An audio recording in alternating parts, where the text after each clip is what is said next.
கூட இப்போ மனோஜ் அவர்களுடைய இறப்புக்கும் கூட மதுதான் காரணம் ஒரு காரணமாக இருக்கும். அவர் எப்படின்னா அவர் அப்பாவோட போட்டி போட்டு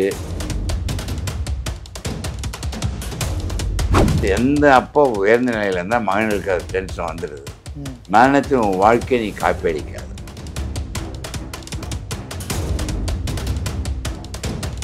அவர்கிட்ட சொன்னேன் அக்செப்ட் பண்ணிக்கோ, அக்செப்ட் பண்ணி உன்னோட மனோஜ் வாழ்ந்துட்டுருக்காரு, நீ உயிரோடு இருக்க வரைக்கும் அவருக்கு இறப்பு இல்லைன்னு நினச்சி நம்ம வாழ்க்கை வாழணும் தவிர வழியே.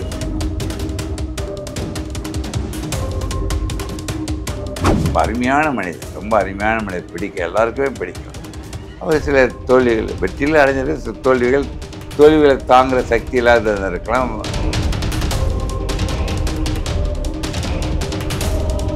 எல்லாமே இழந்துட்டேன், எதுக்கு வாழலைங்க ஐயா நீ பண்ணணும்னு சொன்னேன், கையை பிடிச்சிக்கிட்டாரு, ஆறுதல் சொல்லி மறுபடியும் அவர் வாழ்க்கை பயணம் போகணும்னு தான் நினச்சிட்ருக்கேன். அதனால சந்தேகம் இல்லை, காலம் வந்து கட்டாயம் மாற்றும்.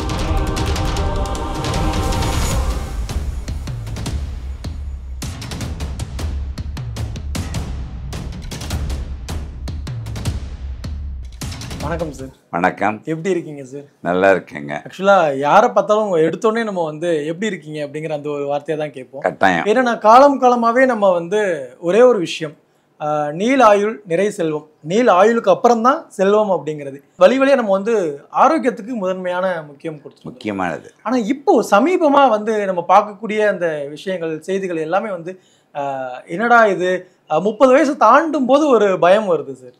ஏன்னா இதயம் சம்பந்தமான அதுவும் மாரடைப்பு தொடர்பான நோய்கள் வந்து அதிகமாக வருது. நேற்று பார்த்துட்டு இருந்தவங்க இன்னைக்கு இல்லை, இது நல்ல ஜிம்மில் விளையாடிட்டு இருக்காங்க, சடனாக பார்த்தா மாரடைப்பால் இறந்துடுறாங்க, பைக்கில் போய்கிட்டு இருக்கும்போது மாரடைப்பால் இறந்துடுறாங்க. இந்த மாதிரி நிறைய சம்பவங்கள் நம்ம பார்க்க முடியுது. மாரடைப்புக்கான பொதுவான காரணம் என்னவா இருக்கும் சார்? அதுக்கு வந்து பார்த்தீங்கன்னா, நீங்கள் 30 வயசு தாண்டும் பொழுது ஒரு பய உணர்வு வந்துடுது, நமக்கு வந்துடுமான்ட்டு. இப்போ சமீப காலமாக பாருங்கள், இந்தியாவில் மட்டும் 20 வயதுலேருந்து 30 வயது ஆண்கள் பெண்கள் 1 மணி நேரத்துக்கு 90 பேர் இறந்துட்டு இருக்காங்க. உலகிலே மேக்சிமம் இந்தியாவில் தாங்க. அதுவும் தமிழ்நாட்டில் அதிகமாக இருக்குது.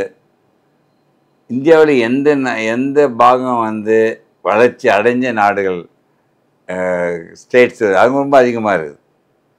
மகாராஷ்டிரா, தமிழ்நாட்டில், கேரளா, அதில் பின்தங்கி இருக்கவங்களே வரமாட்டேங்குது. அதுக்கு நம்ம பின்தங்கி போகக்கூடாது. எதனால சொன்னீங்கன்னா, இப்போ உலகமே வந்து ஃபாஸ்ட்டாக போகுது தம்பி. இப்போ வந்து இதயம் வந்து பாருங்களேன், இதுதான் இதயம்,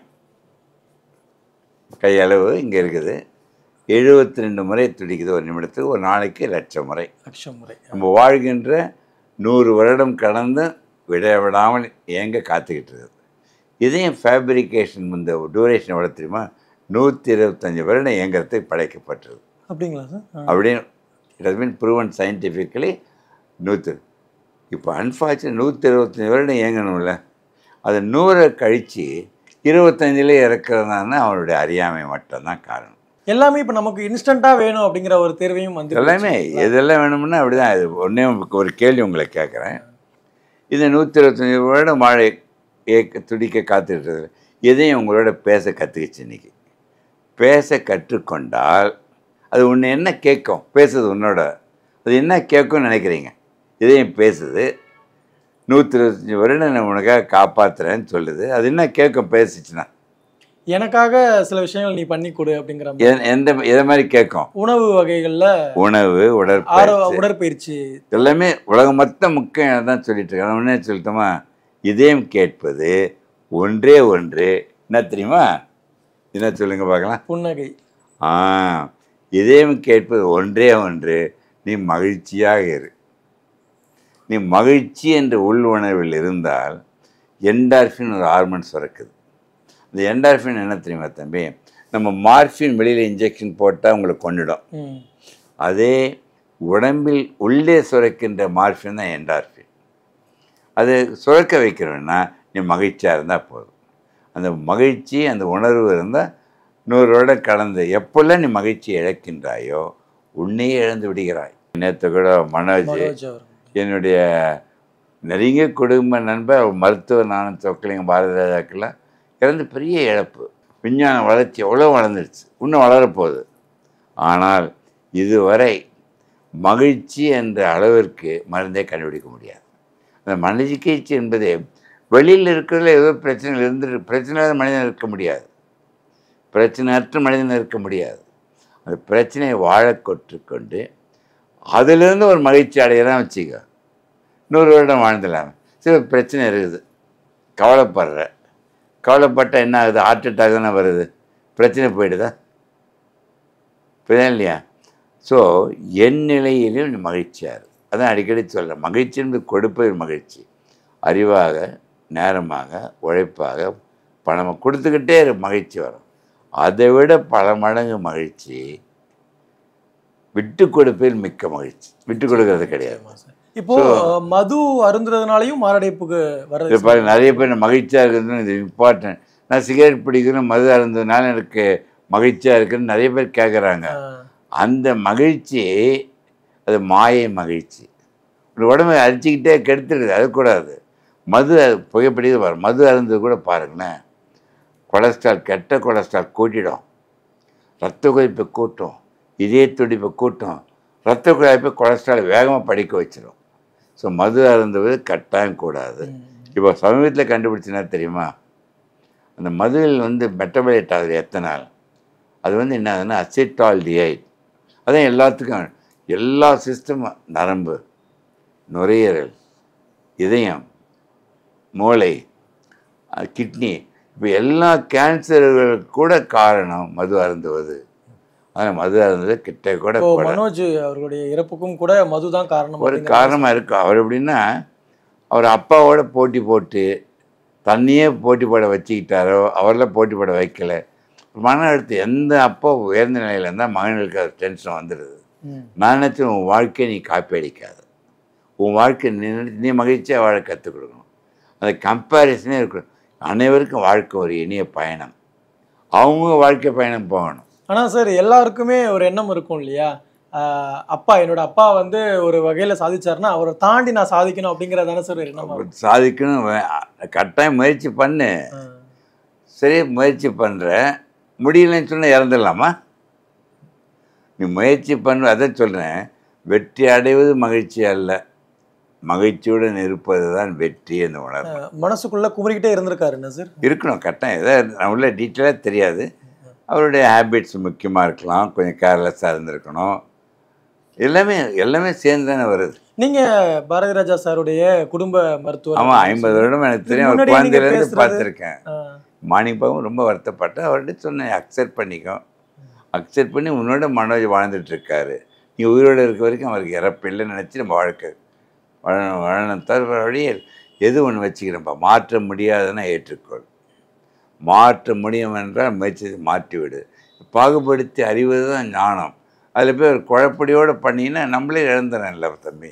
இப்போது இதுக்கு முன்னாடி மனோஜ் கிட்ட ஏதாவது நம்ம சொல்கிறதுக்கு வாய்ப்புகள் இருந்ததா? கொஞ்சம் சின்ன நல்ல ரொம்ப அருமையான மனிதர், ரொம்ப அருமையான மனிதர், பிடிக்கும், எல்லாருக்குமே பிடிக்கும். அவர் சில தோல்விகள், வெற்றியில் அடைஞ்சிருக்க தோல்விகளை தாங்குகிற சக்தி இல்லாத இருக்கலாம். எங்களும் பாரதியை பார்த்து பண்ணும்போது ரொம்ப வருத்தப்பட்டேன், நானும் தான் வருத்தப்பட்டேன்.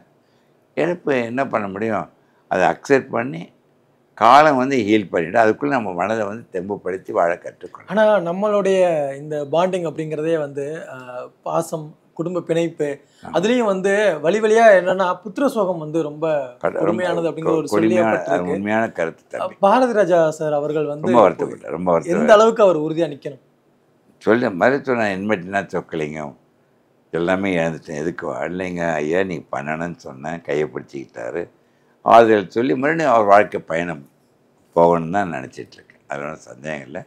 காலம் கட்டாயம் மாற்றும். அவர் நண்பர்கள், உறவினர்கள் ஆறுதல் சொல்ல தான். ஆனால் அந்த இழப்பு பெரிய தாங்க முடியாத இழப்பு, கட்டாயம். அது மனதில் ஏற்றுக்கொள்ள வேண்டியது, வேறு வழியே கிடையாது. ஏன்னா இது கால்குலேட்டர் தானே. இதுதான் வாழ்க்கை. இந்த வாழ்க்கை முறையை கடைப்பிடிக்கணும். இதை பாருங்களேன், நல்லதை கூட்டணும், கெட்டதை கழிக்கணும், அறிவை பெருக்கணும், நேரத்தை சீராகணும், முக்கியமாக என் நிலையிலையும் நீ சமமாக வாழ கற்றுக்கொள். Sir great sir. நான் என்ன சொல்ல வரேன், இது வாழ்க்கை முறை கடைப்பிடிச்சா போதும், எந்த வேலையும் வராதுன்ற. நீ ஏற்றத்தாழ்வு, இன்பத் துன்பம் எல்லாம் வந்துட்டு தான், அதான் வாழ்க்கை. ஒன்றுமே நேர்கோடு மாதிரி இருந்த வாழ்க்கையை அவனுக்கு வாழ பிடிக்காது. நான் சொல்ல புரிஞ்சுக்கலாம். ஸோ எதுவாக மகிழ்ச்சி நீ என்ஜாய் பண்ணுற, மகிழ்ச்சி அடுத்த துன்பத்தை வந்து நான் அதை என்ஜாய் பண்ணுறதுக்கு இப்போவே நீ வாழ. ஸோ எந்த நிலையும் சமநிலையில் சொல்கிறது சுலமாக இருக்குது. கடைப்பிடிச்சு நான் 20 வயசுலேருந்து கடைப்பிடிக்கிறேன். அதனால தான் 80 வயசாகி வியாதி இல்லாமல் மருந்து இல்லாத இல்லாத இருக்கேன். அதையே நீங்கள் சாப்பிட்ற மருந்து நிறுத்தாதீங்க, இன்னிலேருந்து கடைப்பிடிங்க. நீங்கள் சாப்பிட்ற மருந்து கொஞ்சம் கொஞ்சமாக குறைச்சிட்டு வந்துடலாம். ஸோ அதுக்காக தான் ஒன்று சொல்ல விரும்புகிறேன். இது முக்கியமானது. இதை வந்து எல்லாருமே கடைப்பிடிக்கணும். பாரதியார் சொன்ன ஒரு அற்புதமான மனிதர், குடும்பமே ரொம்ப ரொம்ப பிடிக்கும். ஆறுதல் சொல்லிட்டு வந்திருக்கேன்.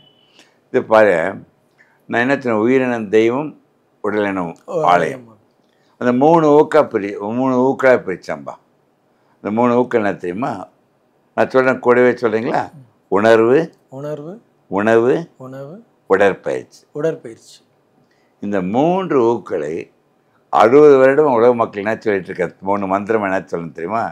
எண்ணுகின்ற எண்ணம் சீராக, உண்ணுகின்ற உணவு சீராக, சீரான உடற்பயிற்சி. இந்த 3 மந்திரத்துக்கு நீ ஏதாவது ஒரு பேச செலவழிக்கணுமா? அந்த 3 மந்திரங்களை உள்வாங்கி நீ மகிழ்ச்சியுடன் இருந்தால், இது ஒரு உதாரணத்துக்கு சொல்கிறேன் பாரு தம்பி. இதுதான் கருவறை, இதுதான் கல்லறை. மனிதன் மகிழ்ச்சியாக இருப்பது கருவறையிலும் கல்லறையிலும் தான். நான் சொல்கிறேன், இடையில் இருக்கின்ற கோடு தான் வாழ்க்கை. அந்த வாழ்க்கை என்பது நம் கையில், நம்பிக்கையில், தன்னம்பிக்கையில், மூட நம்பிக்கை அற்று இந்த 3 மந்திரங்கள் சொன்ன 3 ஊக்கள் அதை கடைப்பிடிக்க ஆரம்பித்து விட்டால் இந்த இடைவெளி என்ற வாழ்க்கையின் கோட்டை நீ கூட்டிக் கொண்டே போகலாம், நீண்டுக்கிட்டே இருக்கும். இல்லத்தோக்குலையும் இந்த வேதாந்தம் பேச கடைப்பிடிக்க மாட்டேன்னு முடிவு பண்ணிங்கன்னா அது குறைந்து நீங்கள் 20-25 இறக்க போயிருங்கள். ஸோ இருக்க வேண்டுமா இறக்க வேண்டுமா உன் மனம் மட்டும் முடிவு பண்ண வேண்டும். சரி, இப்போது பொதுவான ஒரு எல்லாருக்குள்ளேயும் ஒரு எண்ணம் வந்து போயிடுச்சு. என்ன அப்படின்னா, சாக போகிறதுங்கிறது தெரிஞ்சு போச்சு. அப்புறம் ஏன் ஆசைப்பட்டதை நான் சாப்பிட்டுட்டு நான் எனக்கு பிடிச்ச மாதிரி சந்தோஷமாக இருந்துட்டு நான் செத்து போகிறேனே அப்படிங்கிற ஒரு எண்ணம் வந்தது இல்லை சார். வாழ்கிறதுக்கான அந்த அர்த்தம் என்னங்கிறது தெரியாமல் போய்கிட்டு இருக்கு. எதுக்காகன்னா, எதுக்காக இறக்கணும்னு நினைக்கிறேன். இறைவன் படைப்பில் 125 வருடம் வாழலாம்பா. ஏன் அதை குறைக்கிறேன்? ஏன் குறைச்சி என்ன சாதிக்க போகிறேன்? ஆனால் இந்த 3க்குள்ள கட்டுப்பாடோடு இருந்தால் தான் முடியும். ஒருத்தன் கேட்டான் மீட்டிங்கில் அமெரிக்காவில், சார் 2 மாதம் கடைப்பிடிக்கிறேன்னா முடியாது. 3 மந்திரங்கள் கடைப்பிடிச்சது, அதுவும் எனக்கு உனக்கு தான் கடைப்பிடிக்கணும். அது வந்து மனம் வந்து முடிவு பண்ணணும், வாழ வேண்டுமா வாழ வேண்டாமா. இப்போ வாழ்க்கை முறை வந்து ரொம்ப மாறிடுச்சு இல்லையா சார்? இப்போ நைட் ஷிஃப்ட் போகிறாங்க. அது இல்லாமல் தேவைப்படுற நேரம்லாம் நமக்கு உணவு கிடைக்குது. முன்னெல்லாம் வந்து அந்த 3 வேலைங்கிறது கரெக்டாக வீட்டில் கிடைக்கிற நேரம் சாப்பாடு தான். இப்போ வந்து நம்ம மிட் நைட்டில் 12 மணிக்கு நம்ம வெளியில் போனால் கூட நம்ம விரும்பின சாப்பாடை நம்மளால சாப்பிட முடியும். உன்னுடைய இஷ்டத்துக்கு சூழ்நிலைக்கு ஏற்ற வாழும் பொழுது உடல் இடம் கொடுக்காது. இதயத்துக்கும் குறிப்பிட்ட அளவு. இந்த 3 மந்திரங்களை கடைப்பிடிச்சது அது. நான் அதான் அடிக்கடி சொல்கிறேன், கண்ணா முன்னான்னு சாப்பிட்டுட்டு காலை உணவு நல்லா சாப்பிடு, மதியம் கம்மி, இரவு மிக குறைவாக 7 மணிக்கு கூட நைட் சாப்பிடக்கூடாது. நீ அடுத்த நாள் 7 மணிக்குன்னா 12 மணி நேரம், அது 9 மணிக்கு சாப்பிடு. இந்த 14 மணி நேரம் கழித்து சாப்பிடும் பொழுது நடுப்பில் தண்ணீர் மாத்திரம் குடிக்கணும். அப்படி குடிக்கும் பொழுது தான் உடம்பில் இருக்க அந்த சர்க்கரையினால் வருதில்ல, சுகர் எல்லாம் அதெல்லாம் யூஸ் பண்ணிவிட்டு ஃபேட்டை கரைச்சி கொடுக்கும். அப்போ தான் அது கரைக்க கொடுக்க ஆரம்பிச்சுன்னா உனக்கு உடம்புல இருக்க ஃபேட்டெல்லாம் கரைஞ்சிடும். ஸோ எப்பொழுதும் பசி என்ற உணவு இருக்கணும். வேலைக்கு சாப்பிட வேண்டாம், வேண்டும் பொழுது மட்டும் சாப்பிடணும். 3 வேளை சாப்பிட்றது தவறு. 2 வேளை சாப்பிட்றது ரொம்ப நல்லது. ஒரு பிளேட் எடுத்துங்களேன், அரை பிளேட்டு காய்கறி பழங்கள், 1/4 பிளேட்டு வந்து கார்போஹைட்ரேட் அரிசியோ கோதுமையோ, 1/4 பிளேட் புரோட்டீன் பருப்புகள் மாமிசங்கள் எல்லாம் சாப்பிட்லாம். உப்பு வந்து 5 கிராமுக்கு மேலே சாப்பிடக்கூடாது. ஆயில் ரொம்ப கம்மியாக சாப்பிட்ணும். குடிக்கின்ற தண்ணி minimum 3 litre 4 litre per day குடிக்கிறோம் நீங்கள். சார், இப்போது ஒரு ஆய்வு என்ன சொல்லுது அப்படின்னா, பெண்களை காட்டிலும் ஆண்கள் தான் அதிகமாக மாரடைப்பால் உயிரிழக்கிறாங்க அப்படிங்கிற அந்த ஒரு தகவல். இது உண்மையான கருத்து. நான் வந்து 60 வருஷத்துக்கு ஆரம்பிக்கும் பொழுது 40 வயதிற்கு உள்ளே 10 ஆண்களுக்கு வந்ததுன்னா ஒரு பெண்ணுக்கு தான் வரும். ஓகே. ஸோ மாதவிடாய் இருக்க வரைக்கும் பெண்களுக்கு மாரடைப்பு வரும். ஏன்னா அந்த ஈஸ்டின் வந்து இது 3த்தையுமே தடுக்கும். மாதவிடாய் வந்து ஆண்கள் பெண்கள் மாதிரி அவங்கள வந்து ஹார்ட் அட்டாக்கோ ஸ்ட்ரோக்கோ எல்லாம் வருது. பட் இது பெண்கள் எல்லாம் போட்டி போட்டு ஆண்களை வேணும்னு சொல்லி அவன் அந்த ஈஸ்டனுடைய சக்தியை இழந்து அட்ரினல் ஆக்டிவிட்டி கூட்டி எல்லாத்தையும் ஃபாஸ்ட் ஆன உடனே அவங்களுக்கு ஆண்களுக்கு பெண்களுக்கு ஈக்குவலாக 20 வயது 30 வயது 40 வயது 2 பேரும் ஈக்குவலாக வருது. அந்த ஈஸ்டனை தடுக்கிற சக்தி போயிடுது. அதை வந்து மனிதர்கள் மாற்றி அது எல்லாமே வாழ கற்றுக்கணும். மறுபடியும் பழைய மாதிரி ரிவர்ட் பண்ணிட முடியும்.